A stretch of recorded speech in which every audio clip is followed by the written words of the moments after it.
దగ్గరికి రావట్లేదని మేము తెలుసుకున్నాం. పెద్ద పెద్ద యూట్యూబర్లు అన్న పెద్ద పెద్ద ఇన్ఫ్లుయెన్సర్లు మొత్తం మా ఎస్ఐ కానిస్టేబుల్ చేశారు. ఏ గ్రంథాలయంలో చూసినా ఏ జిల్లాలో చూసినా ప్రతి ఒక్కరు ధర్నా చేసేది ఎస్ఐ కానిస్టేబుల్ గురించి. ఇంతవరకు ముఖ్యమంత్రి కానీ డిప్యూటీ సీఎం కానీ ఎంతో మంది ఎమ్మెల్యేలు ఉన్నారు. మా నుంచి నిరుద్యోగం అడ్డు పెట్టుకుని పదవులు పొందిన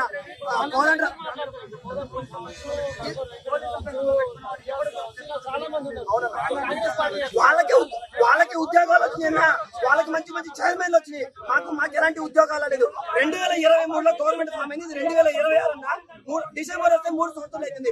కేవలం కాంగ్రెస్ ప్రభుత్వం ఇచ్చిన నోటిఫికేషన్ లో 5600 మాత్రమే, అది కూడా డిఎస్సీని మాత్రమే సప్లిమెంటరీ నోటిఫికేషన్ ఇచ్చి ఇంక్రీజ్ చేసింది. ఎస్ఐ కానిస్టేబుల్ నోటిఫికేషన్ 5000 ఇస్తున్నట్టు. 5000 ఇస్తే కాంగ్రెస్ ప్రభుత్వంకి పిచ్చి జనాలు చెప్పు తీసుకొని కొడతారన్న. ఎందుకంటే 15 లక్షల నుంచి 20 లక్షల మంది అప్లికేషన్స్ పెడతారు. ఎస్ఐ కానిస్టేబుల్ గ్రామీణ ప్రాంతాల్లో ఉన్న ప్రతి ఒక్కరు కూడా కానిస్టేబుల్ సో ఇది తక్షణమే కాంగ్రెస్ ప్రభుత్వం దీన్ని నిరుద్యోగాన్ని దృష్టిలో పెట్టుకొని వెంటనే 20,000 సంబంధించిన ఖాళీలను వెంటనే భర్తీ చేయాలని మేము డిమాండ్ చేస్తున్నాం.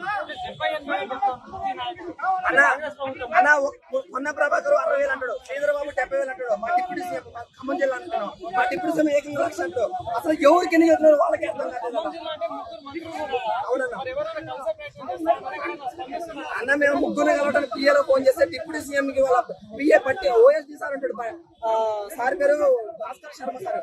ఆయన ఫోన్ చేస్తే ఆయన ఏమంటాడు తెలుసా అన్న, ఏమంటే నువ్వు డిప్యూటీ ఫోన్ చేసుకోవాలి నాకు చేయొద్దు అంటాడు. మరి నువ్వు పీకి నీకు ఓఎస్డీ నీకు చేయకపోతే ఆయన ఇక్కడ చేస్తారు. మేము ఖమ్మం జిల్లా మేము 9 సీట్లు